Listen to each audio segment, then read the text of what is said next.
నమస్కారం అండి. నా పేరు సుబ్బారావు. నేను విజయవాడ నివాసినండి. చాలా గొప్ప సమస్యలో ఉన్నానండి. నా టైంలో నాకు ఎట్లా ఎవరి దగ్గరికి వెళ్ళాలి అంటే, నా తమ్ముడు ఒక ఆయన పలానా జేకేఆర్ గారి గుడివాడలో ఉన్నారు, ఆయన దగ్గరికి వెళ్ళరా, ఆయన్ని కలిస్తే మీకు ఒక మంచి పూజ చెప్తానండి, మీ సమస్య చాలా త్వరగా క్లియర్ అయిపోతుందని చెప్పారు ఆయన. నాకు శంకు పూజ చేయండి మీరు. ఆ పూజ చేసిన తర్వాత నాకు నేను అనుకోని విధంగా ఎట్లాగంటే చాలా క్లియర్ గా మబ్బులు విడిపోయినట్టు అంత సులువుగా నాకు ఆ పరిష్కారం దొరికిందండి ఆ సమస్యకి. ఓం నమ శివాయ. శ్రీమాత్రే నమః. ఇంటి ఆవరణ గనక మీరు ఇలా గనక పెట్టుకున్నట్లయితే మీ ఇంట సిరుల వర్షంతో పాటుగా మీ ఇల్లు ఆనందార హరివిల్లు అయి తీరుతుంది. సహజంగా వాస్తు శాస్త్రం ఏం చెప్తుందంటే, ఇంటిని ఎప్పుడు కూడా అందంగా అలంకరించుకోవాలి, ఎప్పుడు కూడా మీ ఇంటి ముందు ముగ్గులు వేసుకోవాలి. పూర్వం పల్లెటూరులో ఏ విధంగా అయితే ఇంటి ముందు ముగ్గులు వేసుకునేవాళ్ళో అదే విధంగా కనీసం మీరు ముగ్గుతో కాకపోయినా చాక్పీస్తోనైనా సరే మీరు ముగ్గులు పెట్టుకోవాలి.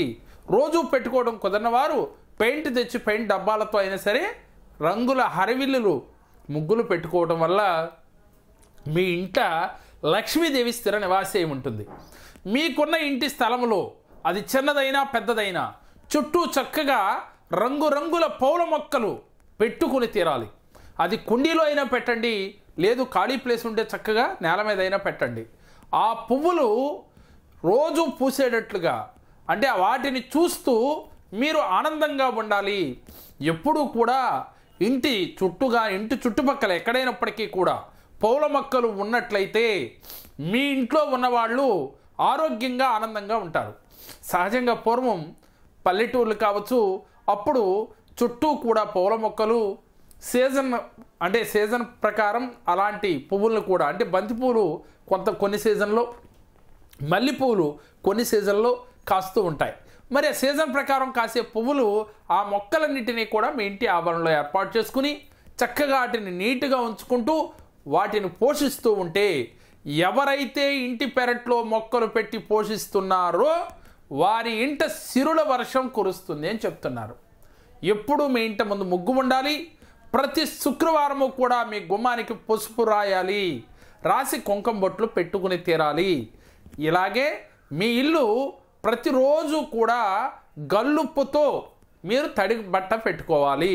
అంటే ఇంటిని ఫ్లోర్ క్లీన్ చేయడం అంటాం కదా, ఇట్లా గల్లుప్పు ఆ కొంచెం వాటర్లో వేసి మీ ఇంటిని చక్కగా ఫ్లోర్ని క్లీన్ చేసుకుంటూ ఉండాలి. ఇలా గనక చేశారు అంటే మీకు అన్ని విధాల ఆరోగ్యంతో పాటుగా ఆనందము, ఐశ్వర్యము మీ సొంతమవుతాయి.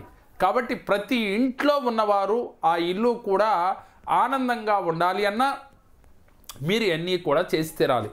అందుకే మన పెద్దలు అంటారు, ఇంటిని చూసి ఇల్లాల్ని చూడాలి అని. అంటే ఇంటిని చూడగానే ఆ ఇల్లాలు ఇంకా ఎంతటి గొప్పగా చేస్తుందో అనేది తెలిసిపోతుంది. ఎంతటి అదృష్టవంతురాలో, ఎంతటి పనిమంతురాలో పూర్వం మన పెద్దలు ఇంటిని చూసే చెప్పేవారంట. ఇంటిని ఎంత గొప్పగా అలంకరించుకుంటుందో, ఇంటిని ఎంత నీటుగా ఉంచుకుంటుందో, ఇంటి చుట్టూ ఉన్న మీ పూల మొక్కలు పెంచే పోషణ విధానాన్ని బట్టే మీ ఇంట లక్ష్మీదేవి ఉందా, అంటే ఐశ్వర్యవంతులా మీరు, లేక మీరు ఎలాంటి వారు అనేది కూడా మన పెద్దలు అంచనా వేయగలిగేవారంట. కాబట్టి ఇది నిజమా కాదా అనేది పక్కన పెడితే, వాస్తవంగా మనకి ఆరోగ్యము, ఐశ్వర్యము, ఆనందం కావాలంటే మీ ఇంటి పెరట్లో, అలాగే ఇంటి ప్లేస్ లేని వాళ్ళు కనీసం కుండీలో ఉన్నా సరే పూల మొక్కలు పెట్టుకుని తీరాలి.